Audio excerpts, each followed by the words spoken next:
pleasure to be here with you all today to talk about a topic that's so interesting to me, the citrus industry here in Southern California. I've been studying this topic academically, professionally for the last 10 years or so. And now I'm really trying to look at it through sort of a broad-based community lens to see who all is involved in the citrus industry. How does it affect us today? How is it something that we still live with? What's the good part of it? What's the bad part of it? How is it really ingrained in our heritage? One of the major things that I wanted to accomplish with this book too is to show how just about every segment of society is involved in the citrus industry. We tend to give the white male capitalists who are sort of at the apex of the social structure most of the credit, but really it was through the labor of men and women, or the working classes and people of color, that the citrus industry thrived for so long. The focus of my book and the focus of the talk today will primarily be on Southern California's history from about 1870 up to 1950 or so. But it's important to note that the citrus industry is still with us today. It's still up mainly in the Central Valley today, but it still exists. It's still an economic engine for California. And all too unfortunately, many of the social problems that it created in the 19th century, such as race-based exploitation, are still prevalent today. Most of the book is also consistent of photographs. It's primarily image-driven, which means that our presentation will be largely visual in nature today. Many of the photos that I'm going to share with you in this presentation were cut for various reasons. So this is actually sort of a sneak peek behind the scenes. You're going to see what ended up on the cutting room floor. So no spoilers for those of you who have bought the book or who plan on reading it in the future. This is mainly, think of it as the extras feature of a DVD. So as Shelley noted, I'm a Southern California native. I really grew up in this place, and during the time that I did, I've really been surrounded by memories of the citrus industry. It's something that we learn about in school. Coming to work every day at the University of La Verne, I see murals like the two that are pictured here. The one on the right actually is on the side of one of our buildings, the Arts and Communications building here on campus. And wouldn't you know it, that structure actually used to be a citrus packing house back in the 20th century before it was bought and retrofitted to be earthquake safe by the University of La Verne. Take a look at this image here, the one that says La Verne, California, heart of the Orange Empire. Our citrus history is really inescapable. It's through public arts projects like this, through the stories that we tell each other, through the oral history that we're all part of. It really is something that we live with every day. When I was growing up, for instance, my mom, who I think is listening to this right now, hi Mom, would share stories about how she grew up in the orange groves of Covina. She'd go playing there with her friends. My barber, whose name I will keep on the down low for reasons that'll make sense in a second, used to talk about how as a very young child, he would sneak into citrus packing houses, take a couple of oranges, and then slide down and out of the building on the slides that would have been used to put oranges into the railroad cars with his ill-gotten gains. When I went to graduate school at the University of California, Riverside, the specter of citrus really followed me there. It's just inescapable for me.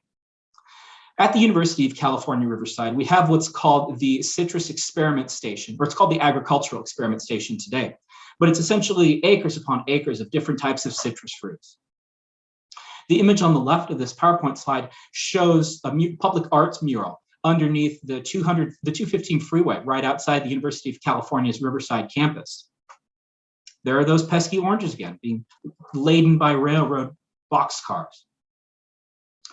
The city of Riverside also has the California Citrus State Historic Park, which is a functional citrus plantation, and one of the parent navel orange trees, which is pictured on the right there, that sort of sad-looking scraggly bush behind chain link fence. Even at the University of La Verne's Wilson Library, where I work in the archives, I'm surrounded by vestiges of the citrus industry every day. Our citrus roots collection, which was donated in 2019, contains an impressive aggregation of archival documents on the citrus industry dating back to the 19th century. So I really can't seem to escape the orange and lemon industries in California. And believe me when I say I have tried. So with that sort of background and philosophy underway, let's take a look at the actual heritage about how citrus got here to Southern California. Citrus is not native to North America. It was brought by European explorers, or to be more accurate, colonizers in the 18th century. The first citrus trees came to Southern California with the Franciscan Order of the Roman Catholic Church, Spanish-speaking missionaries who wanted to extend European control over what would eventually become the Golden State. These Franciscan missionaries brought the first orange trees to Mission San Fernando and Mission San Gabriel, which is pictured here in the late 19th century. It's really not an impressive building as it appeared in the 19th century, sort of just this adobe building out in the middle of the wilderness, surrounded by fields. Now, although the priests are the ones who brought orange trees over from Europe, they're not the ones who actually maintained the citrus industry. It was the indigenous peoples who owned the land that Shelley mentioned earlier, particularly the Tongvas, the Quiche of San Gabriel Valley, who planted the trees, who irrigated them, who picked the crops. So from the very beginning, California's citrus industry was dependent really on the exploitation of people of color. It's an unfortunate reality, but one that I feel we need to reckon with today. By the mid-19th century, citrus growing, especially the cultivation of oranges here in California, was gaining traction in Los Angeles, which was at the time still a little cow town essentially, but still the largest city in Southern California. In the 1830s, a French settler by the name of Jean-Louis Vignet planted an orange grove.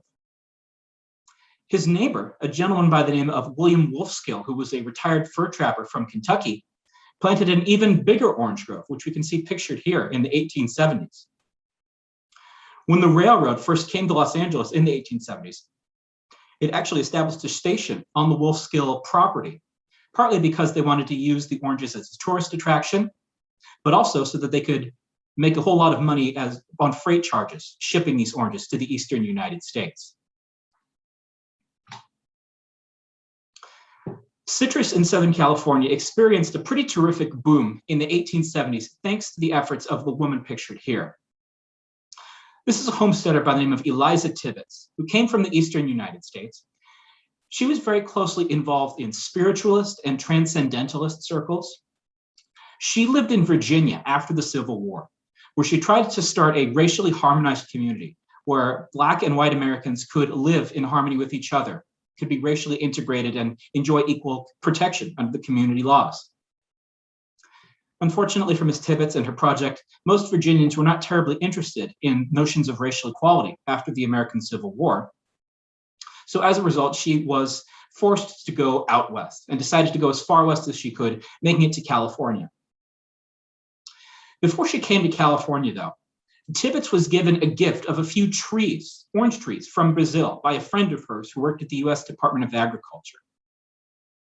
These trees produced a pretty spectacular variety of oranges that were seedless, but which had the embryo of a second fruit underneath the skin, which made it sort of bulge upward and outward. She thought that this made it look like a belly button, and so originally this orange was called the navel orange. I said it was brought from Brazil, and actually it was originally introduced by Portuguese explorers there back in the 16th century. So again, oranges are not native to the Western Hemisphere. Anyways, Eliza Tibbets has two orange trees. She decides to take them across the continent to California with her and settles at a town called Riverside on the banks of the Santa Ana River. Now, Native peoples and Mexican ranchers had lived in Riverside before white English-speaking people had come there. But after Tibbets came, the character of the town really changed. A lot of Tibbets' neighbors thought that the oranges that she was raising were delicious, were much better than the varieties that were already being grown in the Golden State. As a result, a lot of people paid her for cuttings of her tree. They would ask her to saw off a branch of a tree that had an orange on it. They would graft it to their own trees and grow specimens of their own. According to local legend, Tibbets was so poor when she came to Riverside that she couldn't afford to tie into the local irrigation channel. And she actually had to water her own trees with dirty dishwater that she used when she was cleaning her own dishes. Whether that's true or not, only she can say, and she's no longer with us. But before long, Riversiders had copied Tibbets' tree on an immense scale. And so by 1893, within 20 years of oranges first coming to Riverside, the city appeared as it did on the right-hand image on this slide. By that year, 1893, Riverside had actually become the richest city per capita in the United States. Now, that doesn't mean it had the greatest amount of raw wealth. That still would have gone to New York, Philadelphia, Boston. But on average, each individual citizen of Riverside was richer than any other city in the country. A number of communities copied what Tibbetts did at Riverside. A huge orange belt was established that stretched all the way from Redlands in the San Bernardino Valley out to Pasadena, the gateway from Los Angeles to the San Gabriel Valley. Citrus colonies were started as far south as San Diego, far to the northwest at Santa Barbara, some even in the Central Valley. And of course, citrus absolutely dominated what is today known as Orange County. That was originally part of Los Angeles County, but it broke away thanks to its agricultural success in the 1880s. The image on the left actually shows the city of Fullerton in Orange County, which supposedly had the largest orange grove in the world back in the 1870s. As a matter of fact, I was married within sight of these hills, although the oranges are not there. Speaking of married, I think my wife's in the audience today. Hi, honey, I love you. The oranges that dominated in Orange County were not the Washington navel oranges that were brought by Eliza Tibbetts. These were actually a different type of oranges called Valencias, named after the city in Spain. The nice thing about Valencias is that they ripen and bear fruit in the spring, whereas Washington navel orange trees usually bear their fruit in January or in the winter. So that means if you own different types of orange trees, you can make money throughout the whole year rather than just having only 2 or 3 months of income and then not having money for the rest of the year. The image on the right also shows a Valencia orange grove in Orange County, this time in the city of Placentia. That's an oil tower in the background. Notice that there's oil derricks just all over or those aren't derricks, I should say. Those are oil towers sunk all over the place to extract Southern California's mineral wealth, the black gold, as it was called. Very interesting that you were able to mine oil on some of the same space where you could actually grow oranges. And for decades, citrus and oil were really the two biggest industries in Southern California. Now, oranges tend to get most of the attention in any discussion of the citrus industry in Southern California. But lemons really played a major part in the citrus boom of the 19th and 20th centuries as well. This was especially true along the coast in places like Santa Barbara and Ventura, where the coastal climate helped these fruits form more fully, promoted the creation of juicier, more vitamin C-filled lemons. The Eureka and Lisbon lemons were the most prominent strains that were grown in California, although they were later joined by the Meyer variety. The citrus workers who are shown picking lemons here are in Corona in about 1940. Notice how they handle the fruit by hand. Oranges and lemons have very literally thin skin, meaning that if you try to harvest them with machinery, the skin can break, which allows infections like blue mold to take root. So workers in the California citrus industry had to do everything by hand, especially harvesting the fruits. Lemons also predominated in coastal Orange County, as we can see in the section of the city of Tustin that's pictured here, lavishly named Lemon Heights. Wherever you go in what was called the Orange Empire, frequently you'll find a part of town that's a little bit physically elevated that's named something Heights. So in Riverside, for instance, they have Arlington Heights, tying into the President of the United States, George Washington. Also, when it came time to rename the oranges, originally they were called Bahia navel oranges, but Americans gave them a more distinctly sounding name that was more American, calling them Washington navel oranges. We have to colonize everything, even fruit. Anyways, back to heights. Redlands had its own Smiley Heights, named after some of the fathers of the city.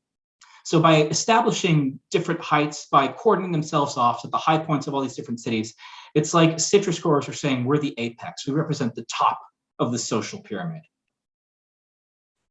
Parnassus, if you will. So with that background in mind, let's segue into talking about some of the actual people, the workers who made the citrus industry such a wild success in the 19th and 20th centuries. These workers were responsible for picking, planting, and packing fruit, if you'll allow me that alliterative trio. The most physically intensive labor in the citrus industry involved the picking of the fruit, doing actual field work. Remember that oranges and lemons are very sensitive, so they have to be harvested by hand rather than by using machinery, as people in the Midwest could do when they were harvesting grains or wheat. That means that workers have to work slowly, carefully, and diligently to avoid bruising the fruit. Since they're working in California, these workers frequently had to deal with about 360 days of sunshine every year. I exaggerate, but not by much. It means the sun is beating down on them all day. They're climbing ladders, they're twisting fruit. So really, it was a physically arduous task. And these workers are paying for the success of the citrus industry with their bodily labor. The photo on the left was almost certainly a staged instance of two women going out into an orange grove, and this was used to publicize a local orange fair that was held in Anaheim in the 1920s. The image on the right shows pickers out and around the city of Los Angeles around the same period, and we can see some of the common tools that would have been used for picking oranges back then. We could take a look at this man and see that he has gloves on his hands, which would have prevented thorns from scratching him up badly. Notice this canvas bag that's slung over one of his shoulders. He can put fruit in there and have both hands free to continue picking. Ladders that are propped up against the tree here were what we might refer to as tripods. They had 3 legs, which meant that they were not super stable, but allowed people to deploy them, to set them up and pull them back down more easily. These field crates that are on the bottom right of the image would have been used to temporarily house the fruits. And those of you who have eagle eyes might be able to make out these 2 horses in the background, drawing a carriage that would have taken the fruit to the packing house to prepare it for transportation to the east. One of my favorite things about this photograph is that you can see in the background here, if you really have much better eyesight than me, some snow-capped mountains, some of the San Gabriel peaks overlooking these workers down in the sunny groves here. A lot of photographers, poster makers, image makers of all kinds in California liked to juxtapose these snow-capped mountains against the sunny plains of places like San Gabriel Valley.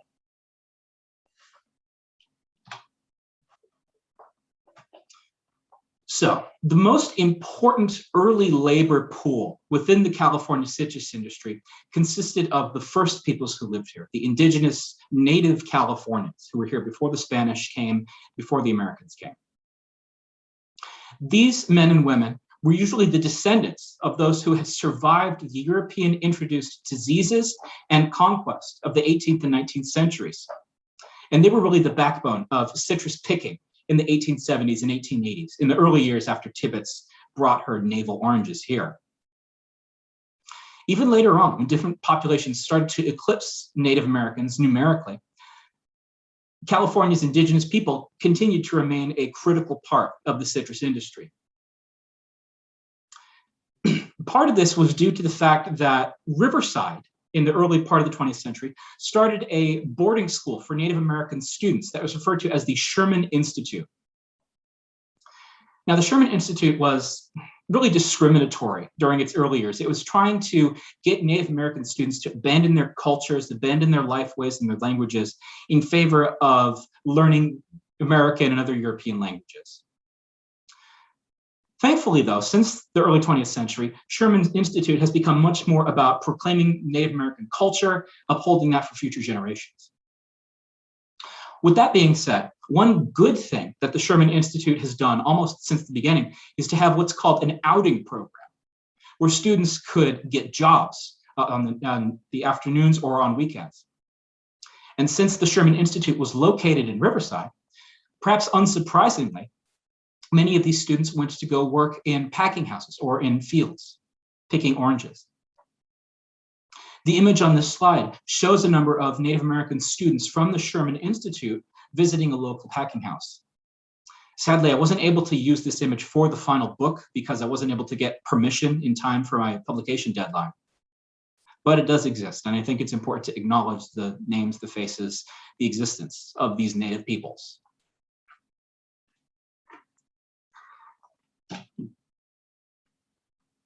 By the 1880s, East Asian workers became a huge force within California's agricultural sector, especially the citrus industry. Since the 1840s, California has enjoyed a large population of Chinese Americans, many of whom came from southern China, particularly from Guangzhou province, to try their hand at what was called nature's lottery, or the gold rush. And in fact, many Chinese referred to California as a whole as Gumshan or Gumshan, Gold Mountain. Unfortunately, just like most other people, most of the Chinese who came to California did not strike mineral wealth, and they ended up having to find jobs in other parts of the economy. Many of them very famously went on to build the first transcontinental railroad and the rest of the rail system across our state. And many of them ended up picking and packing oranges in the citrus industry. Oranges actually, and all varieties of citrus, come from Southeast Asia. The Chinese have been growing oranges successfully for millennia, long before California was settled by Europeans or Americans. So Chinese growers, Chinese pickers were much more experienced at working with citrus fruits than Americans were. Unfortunately, by the 1880s, there was a pretty virulent anti-Chinese movement that had taken hold in California. The US Congress passed what was called the Chinese Exclusion Act, forbidding more Chinese from coming into the country in about 1882. The Chinese who were already here faced prejudice in the form of lynch mobs or violent night riders, driving them out of their houses on citrus plantations in places like Riverside and Redlands. This image shows a number of Chinese workers in Santa Ana, down in Orange County, picking fruit.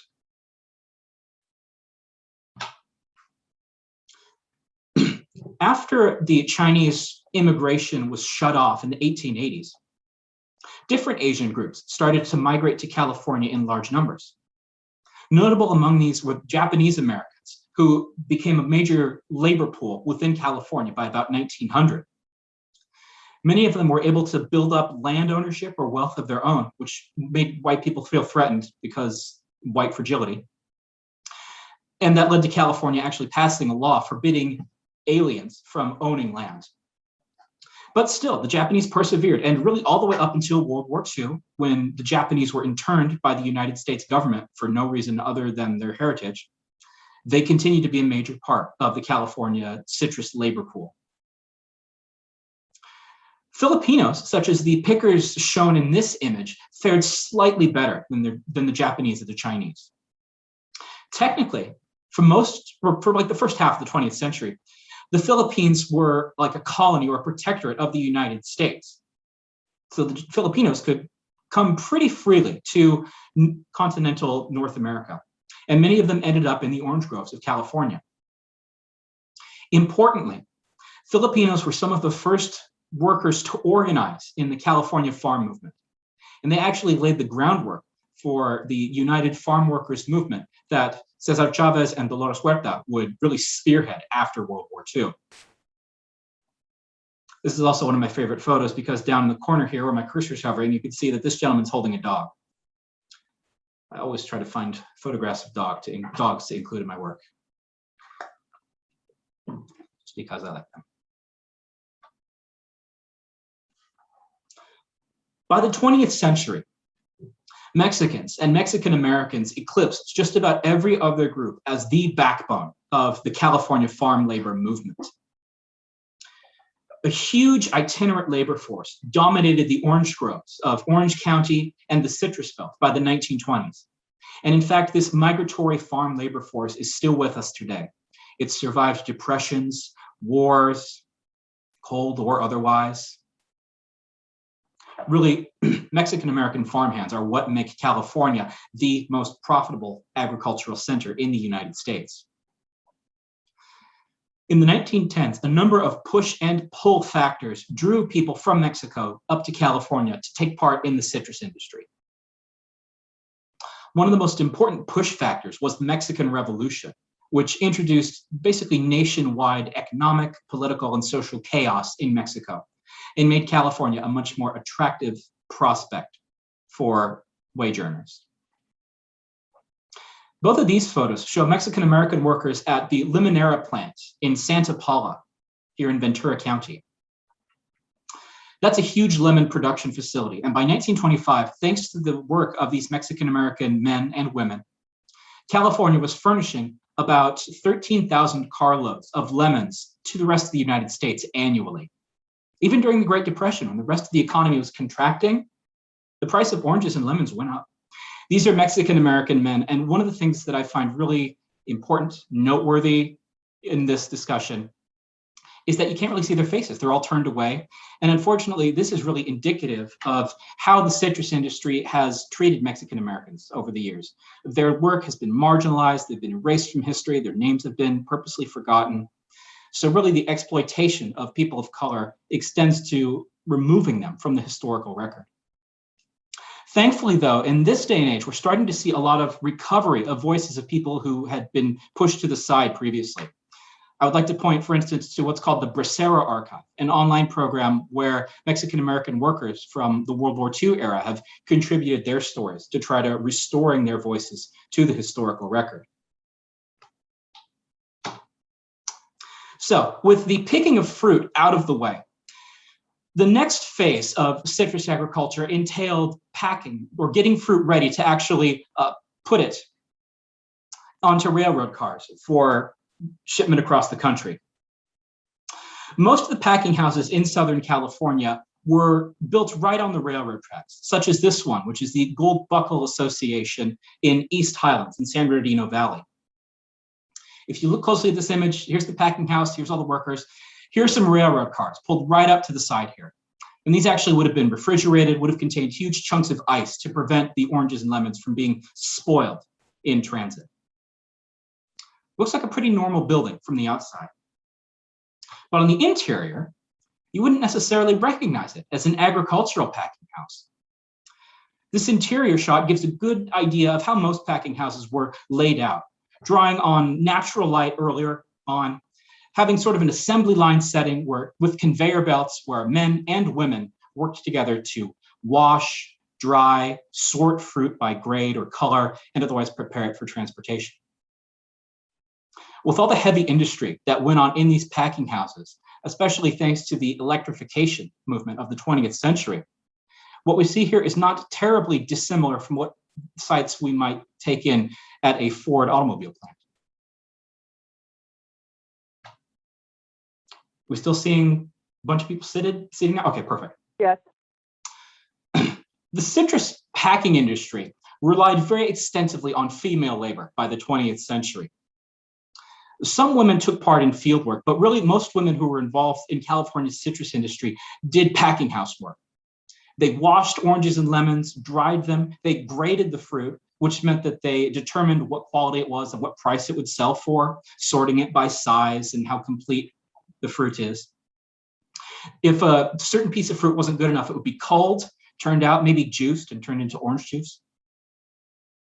The woman on the left-hand side of this slide is putting together a citrus crate and labeling it with a citrus crate label, which is sort of an advertising mechanism that would have built brand awareness and gotten people to buy California oranges. The Royal Night brand that we can see was used in Redlands, so this photograph was probably taken in that city. The image on the right shows the men and women, white, Filipino, Filipina, and Latinx, seated together at the College Heights Lemon Packing House, which is in Claremont. That building is still standing today. It's about a 5-minute drive from my apartment, and it has really some of the best barbecue in the Claremont area. Gus's Barbecue, folks. Tell them I sent you, and they will give you absolutely no discount whatsoever. Among the most important workers in the citrus packing industry were Latinas, primarily Mexican-American women. Latinas worked in packing houses frequently, such as the women who are shown here in Ventura in about 1931. Latinas were especially important to the citrus industry during World War II, when a lot of the men were off fighting the war and white women were taking part in the defense industry, building aircraft carriers and battleships and actual aircraft themselves. Latinas stepped up, entered the citrus packing industry in large numbers, and kept citrus going through the wartime years. Thankfully, we have a pretty fair number of Mexican-American women taking part in the citrus industry. They haven't been erased as completely as field workers, especially East Asian field workers, who are not as well documented, sadly.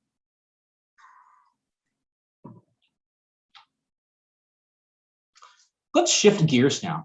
I'd like to talk about the promotional aspect of the citrus industry, how it was advertised to the rest of the world.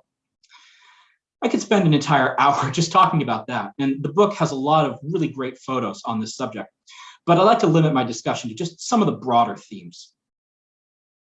First, the most common form of advertising that citrus growers used in California were crate labels, or images that would have been plastered on the sides of orange and lemon crates as they were shipped by rail to distant markets across the US.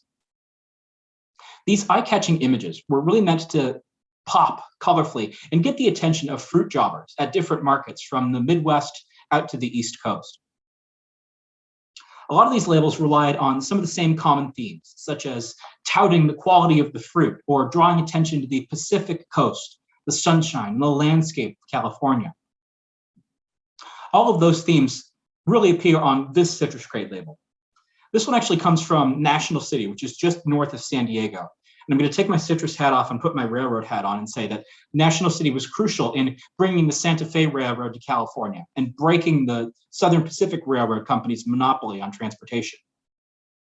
Anyways, getting back to the citrus element, some of the important aspects that we see standing out here are the orange sort of standing in the center here. Really, it exerts gravity over the rest of the image. Everything else orbits around the oranges, which is almost a cosmological stand-in for the actual sun itself. Californians like to say that their oranges were sun-kissed, which is why we have sun-kissed today. I don't know that it's terribly clever, but it worked.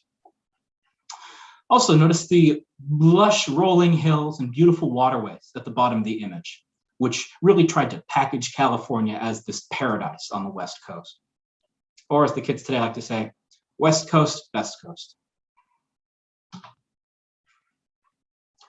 Orange shows, such as exhibits and fairs, were another common way to advertise citrus through large exhibitions. These started off locally in towns from Redlands to Pasadena in the 1870s and 1880s. But by the end of the 1880s, a number of fruits from California made their way to exhibits at Louisville, Kentucky, and New Orleans, Louisiana. By 1893, as Americans enjoyed what was called the World's Columbian Exposition, held at Chicago to celebrate the 400th anniversary of Christopher Columbus's expeditions, California oranges had really enraptured huge national audiences. Really, it was the 1893 fair at Chicago that got people to think of citrus as a California product rather than a Florida product. Lots of colorful tactics emerged to entertain people at orange shows, such as having women burst out of large replicas of fruits, as we can see here, using oranges and lemons to build large towers or other forms of architecture. Often US presidents were invited to these orange shows to open them. Warren Harding, for instance, and Calvin Coolidge, certainly two of our more notable presidents, were used to open some orange shows in the 1920s. Often, an orange queen was crowned at each one of these shows. Seems a little patriarchal to me, but it sold tickets back in the 19th century and 20th century.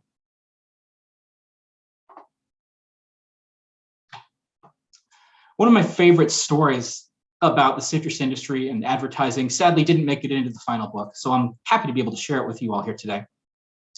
In the 1930s, the gentleman pictured on this slide, a man by the name of Jesse Stubbs, wanted to go across the United States to teach people about the California citrus industry by bringing it to them.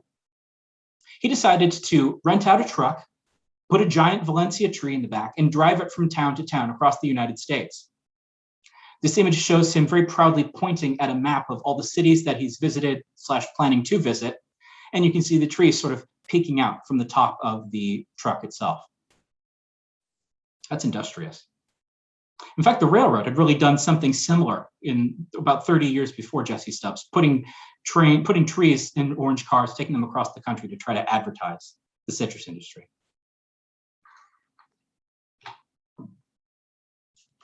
Another aspect of the book that I can't really touch in great detail right now because of time constraints is the influence of scientific development on the citrus industry and vice versa. From integrated pest management in the 1880s to modern irrigation techniques in the first few decades of the 20th century, scientific discoveries and new technologies made citrus agriculture in California far more profitable than other forms of farming. Botanists, entomologists, and other scientists, often associated with the UC Citrus Experiment Station at Riverside, developed a number of new technologies and techniques to manage crops and to maximize orange growth. This included fumigation, which by the 1960s could be done by biplane, as we can see in the image on the left here, dusting crops. Even something far simpler, like a scientific windmill that was used to circulate warm air, as we can see in the image on the right, was common by the 1930s. I guess this would be the early 20th century equivalent of chemtrails. One key technological development that was really crucial to the citrus industry was the development of what were called orchard heaters, or as we who live in the Orange Empire sometimes colloquially dub them, smudge pots. These oil-burning monsters would have emitted a thick black vapor that would have covered the groves with a soot that ideally kept the fruits from freezing. In the 21st century, when climate change is a sad reality of our day-to-day lives, it seems strange to think of California blanketed in snow. But in 1913 and 1937, terrible freezes afflicted the citrus belt of Southern California and wiped out a large segment of the orange and lemon crops. Citrus growers also broadcast a radio program from the city of Pomona, focusing on weather within the citrus belt from Redlands to Pasadena. Smudge pots are also still part of the living memory of the citrus industry. I have a smudge pot in the archives at the University of La Verne. Local high schools in San Dimas and La Verne play what's called a smudge pot bowl every year, where the winning team gets a smudge pot shaped trophy to take home.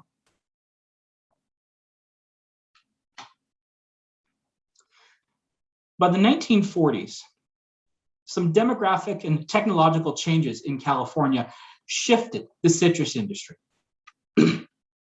In that decade, the rise of heavy industry in the form of aircraft and battleship factories to win the Second World War started to displace citrus groves. Even more importantly, millions of people streamed into California in the war years in search of better jobs or trying to join the military. These people needed houses in which to live, of course, and so almost overnight, land was converted over from citrus agriculture to tract housing.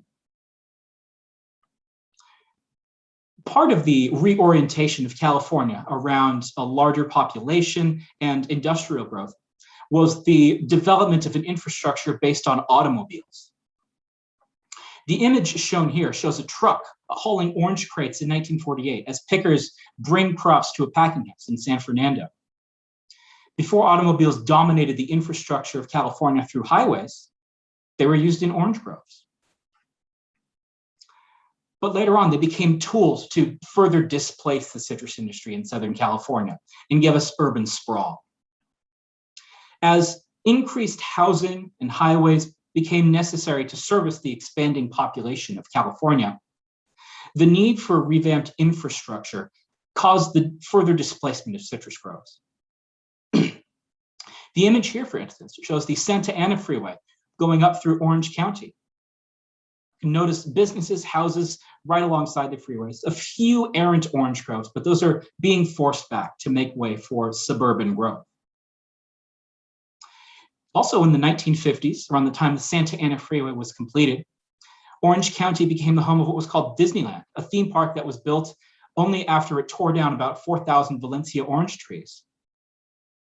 I have some great photographs of Disneyland being built and orange trees being bulldozed for that effort, but I chose not to include them in the book because I didn't want to get sued into oblivion by the mouse.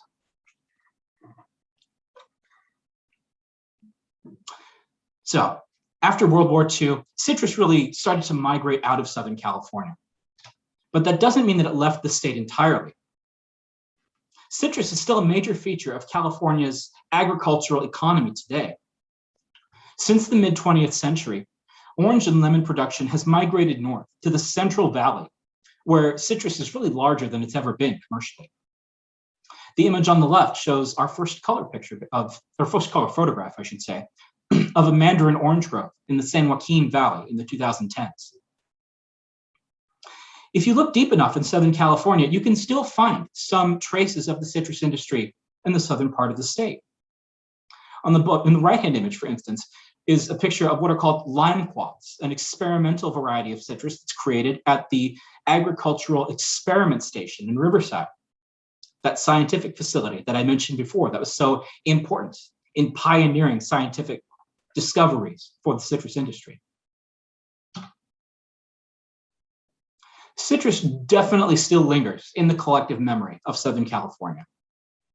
Recall the murals that I mentioned earlier.